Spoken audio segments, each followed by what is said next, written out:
the good performance, so those that really felt like it was unfair to be monitored, those are the drivers that are more likely to break the rules when they are being monitored, and particularly rules that the managers cannot observe.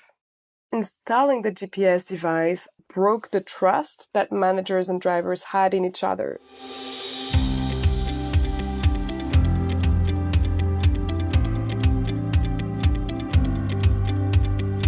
Welcome to Vox Dev Talks. My name is Tim Phillips.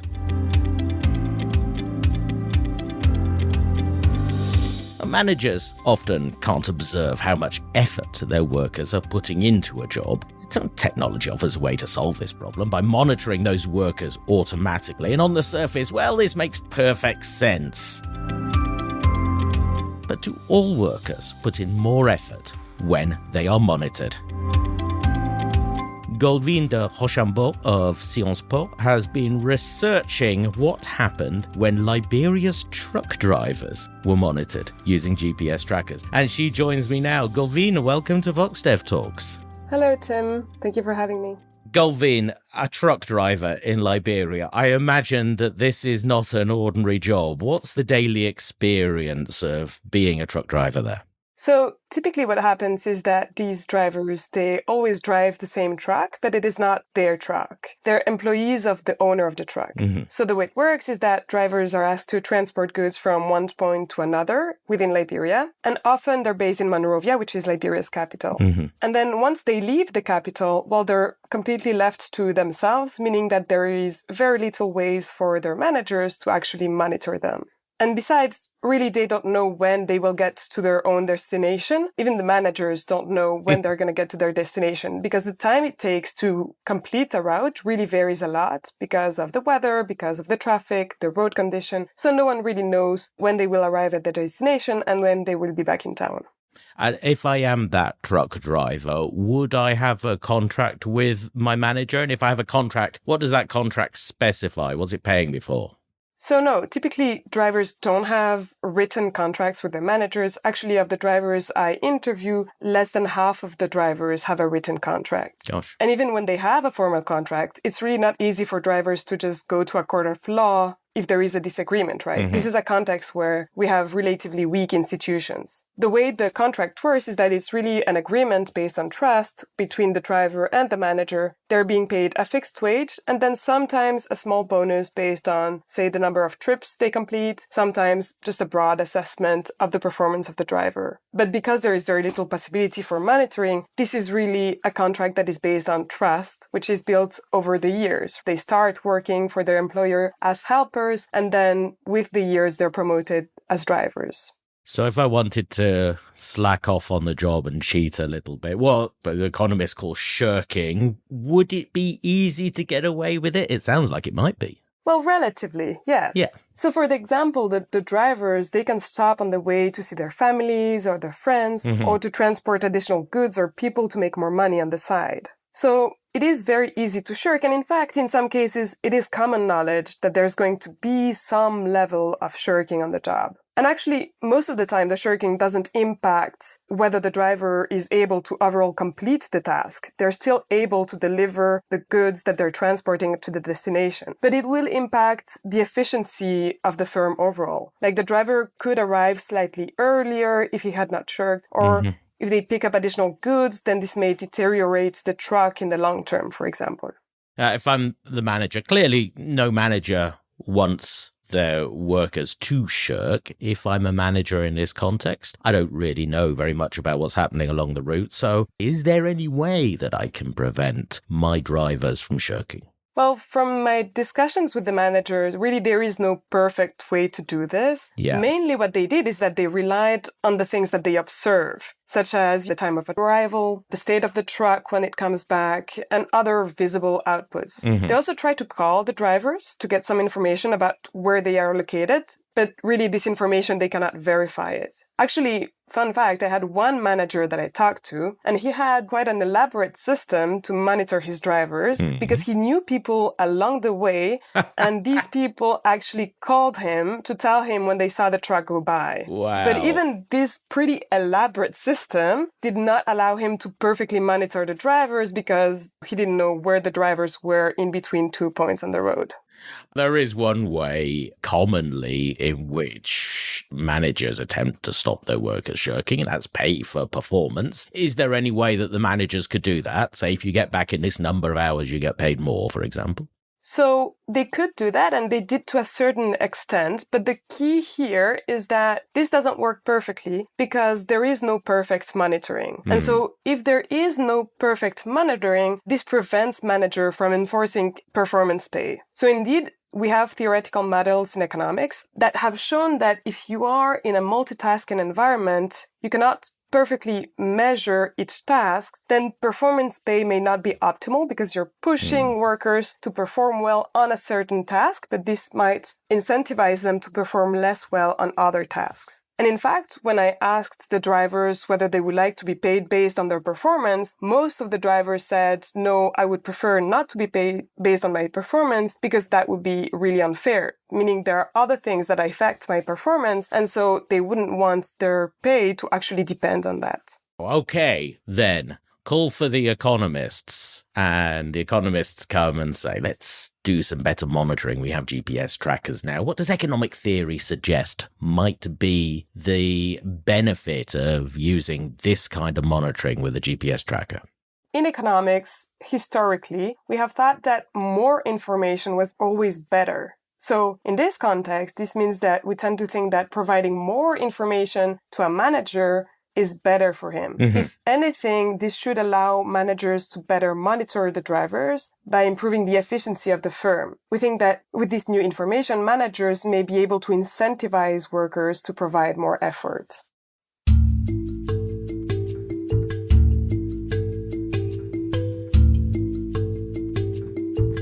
So, you got involved in this when there was an experiment to install trackers on the trucks in Liberia. Tell me, what kind of firms were there that took part in this experiment? So I worked with about 60 tracking firms that operate in Liberia, but these firms are really heterogeneous, meaning they're very different. Some of them only have one track. So actually, most of them only have one track, and then some have more than one track, like 2, and one firm's actually had more than 10 tracks. Now, all of these companies have a driver who is distinct from the owner of the truck. So there is this dimension that we have a driver and a manager who is a separate person. And these 60 companies, they actually represent 160 drivers. So there aren't these huge standardized firms in Liberia with big fleets of trucks. You're installing these trackers on the trucks. What do these GPS trackers do? How do they work? These devices, the GPS trackers that we installed in my experiment, they're small black boxes. They're 3 inches by 2 inches, so really they fit in the palm of your hand. And they're installed in the truck's dashboard by a professional mechanic. And what this does is that it sends the GPS coordinates of the truck to an online server through a mobile network. And this allows the manager to go online and to know where the driver is at any point in time. So the manager now is able to know where the truck is whenever he wants to know.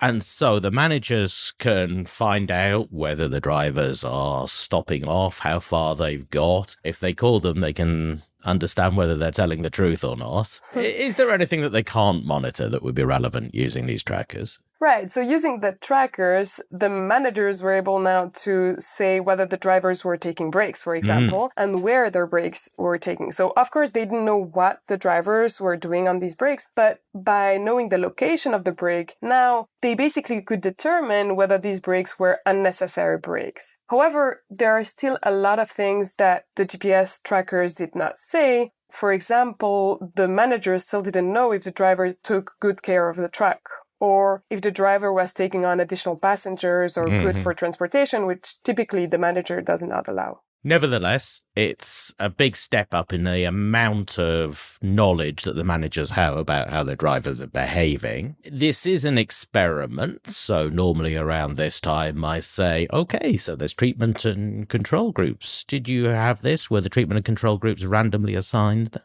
Yeah. So in my experiment, I basically randomized at the truck level, right? Because Yes. the GPS tracker is installed on the truck. And so all of the trucks in my sample, so this is about 150 trucks, all of the trucks in my sample had a 66% chance of receiving a GPS tracker. So there were, some of them were assigned to treatment, some of them were assigned to control, but all of this was randomly selected. And in the treatment group, did the performance of the drivers improve by how much? Well, this really depends actually how you measure performance, right? So measuring performance is not an easy thing to do, but the measure that I have is speed. So I interview both drivers and managers and I ask them where they went, where the drivers went, and how long it took them to complete that route. And I measured that drivers who have the GPS tracker are improving speed by about 60%, which is huge. Wow. But that is only part of the performance of the driver. So, for example, it doesn't take into account whether the driver is taking good care of the truck, and this may lead to additional costs for the manager in the long term. This improvement in performance, it doesn't account for other tasks. And before, the drivers had a lot of autonomy. They could make their own decisions and no one could really monitor them. They must have quite liked that. Did they like having the trackers installed on their trucks? Well, no, not surprisingly, but I don't think actually any worker likes to be monitored. No. The drivers actually, they told me that they felt like someone was looking over their shoulder constantly, and that's not a nice feeling, of course. So we actually had a lot of pushback from drivers not to install the GPS trackers. In many cases, the drivers tried convincing their managers that the GPS trackers were necessary and so that we wouldn't install them. And then did some of the managers listen to their drivers and not install those GPS trackers on the trucks in the treatment group? Yeah, we have a significant share of drivers that actually convince their managers not to install the GPS trackers. And what we do is that we compare these drivers before the experiment to know how they differ from the drivers for whom the GPS tracker was installed. And what we find is that the managers chose not to monitor the drivers that were performing well at baseline. Okay. These were the drivers with whom they had a good relationships and the drivers who had a good record. So these were the drivers that were unlikely to take unnecessary breaks, less likely to have accidents. These are also the drivers who were the most unhappy about being monitored. I can imagine. How did they respond to being monitored if they did have these trackers installed then? These drivers, they were really not happy about being monitored. So actually, they end up being more likely to break unobservable rules when they're monitored. So the drivers themselves told us and reported that they were actually more likely to break the rules that the manager was not likely to find out. So we do that by interviewing all of the drivers before and after the experiment. And what we see is that the good performance, so those that really felt like it was unfair to be monitored, those are the drivers that are more likely to break the rules when they are being monitored, and particularly rules that the managers cannot observe. So to confirm, Golvine, did their performance actually get worse? Well, it really depends how you measure performance, again. But if you think of performance as the set of tasks that we were able to measure, then indeed it seems that they did not improve their speed because they were already going at a speed that was okay and they were not shirking. But they did start breaking the rules that had been set up by the managers. So if you think as overall performance as the set of tasks that we have been measuring, then indeed their performance has decreased.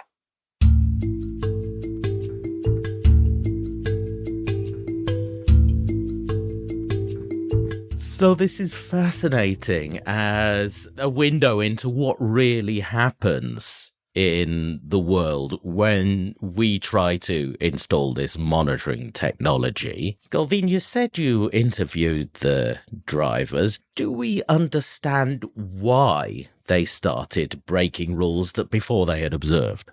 It seems that the installation of the monitoring device disrupted some sort of equilibrium or agreement between the driver and the manager. In a sense, installing the GPS device broke the trust that managers and drivers had in each other. So I mentioned before that the contract between the driver and the manager really relies on trust. And it seems that installing the GPS device actually broke this agreement that was going on. Behaving in a less efficient way by breaking explicit rules is a way for the drivers to retaliate against the decision of the manager to monitor them. This is quite surprising on one level, but on the other hand, is this something that just happens among truckers in Liberia, or do we have evidence that this might be a more general effect? So we have very little evidence on this, and my paper definitely does not speak to that. It only speaks to, this particular context of trucking companies in Liberia. But personally, I think this is a much broader issue. It is particularly salient in a place where you don't have complete monitoring. This might be more common in developing countries where monitoring technologies and monitoring devices in general are less common.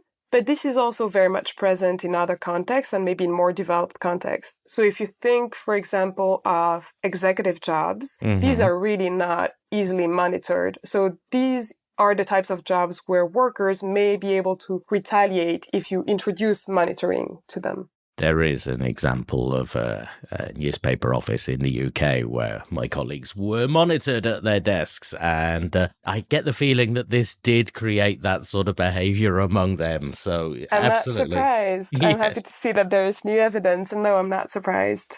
The managers in your experiments, they seem to understand that there was this potential motivation problem, didn't they? Because they were reluctant to install those trackers, and they avoided it in some cases, which I imagine this must have been frustrating for your experiment, but you can see why they did it. Are they behaving optimally as managers?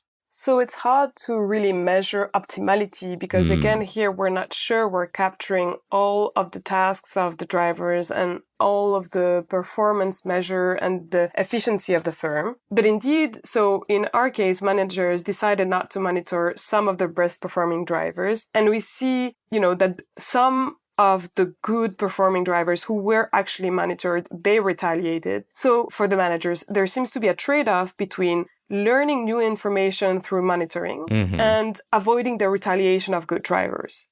The result of this trade-off is the decision of the manager, and they know how this will impact the efficiency of the firm. So in our case, some managers decided that it was optimal to avoid the retaliation of good drivers. Others indeed seem to have installed the drivers, and we see this retaliation effect. Well, it's not news, is it, that many employment contracts are incomplete and they allow workers to shirk without being observed. And also, it's not new that there are these technologies to monitor workers in ways that might offset that problem. But economists have noted that in many workplaces, they have been slower to be introduced than we might have thought. Is what you're discovering here potentially an insight into that problem, that managers understand that there are more impacts to installing these than perhaps we think if we're just thinking about how do we get people to work hard? Indeed. Here I show that implementing a technology that solves the principal agent issue can have adverse consequences. And these adverse effects might be part of the reasons why firms are reluctant to adopt these technologies to begin with. And in fact, it's not the only instance when there is pushback from workers to install new technologies, right? There's also this soccer ball paper in Bangladesh where they got pushback from the workers to actually install a new technology within the firm. And it was, again, a contracting issue. So I think that these types of contracting issues and the adverse effects that it can have, particularly at the level of the worker, can explain why technologies are not being adopted by these firms. But let's think about taking it out of the manager's hands.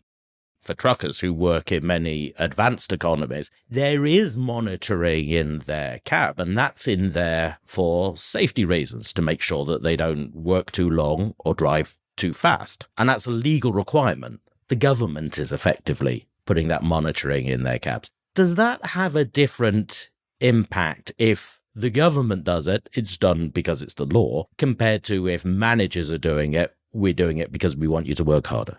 So in my case, I cannot say for sure, No. but I would think so. And the reason I think that this would have a different effect is that it seems that in my case, the retaliation of good performers really follows like a tit for tat effect in that they want to retaliate against the decision of the managers to monitor them. If there is a third party that just decides that every driver should be monitored, then you wouldn't have this retaliation effect, or they wouldn't be able to retaliate against this third party by just, shirking on their jobs. So you wouldn't see the adverse effects that I do measure in my case. But of course, my paper doesn't test for this, so I leave it to future research to actually show this mechanism. Yeah, it is a fascinating insight, your paper, nevertheless, into how management of workers, especially in these situations, is perhaps not quite as easy as many of us imagine it could be.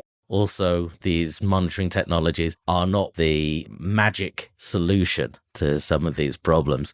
Golvine, thank you very much for talking about it. Thanks, Tim. Thanks a lot. It was great talking to you.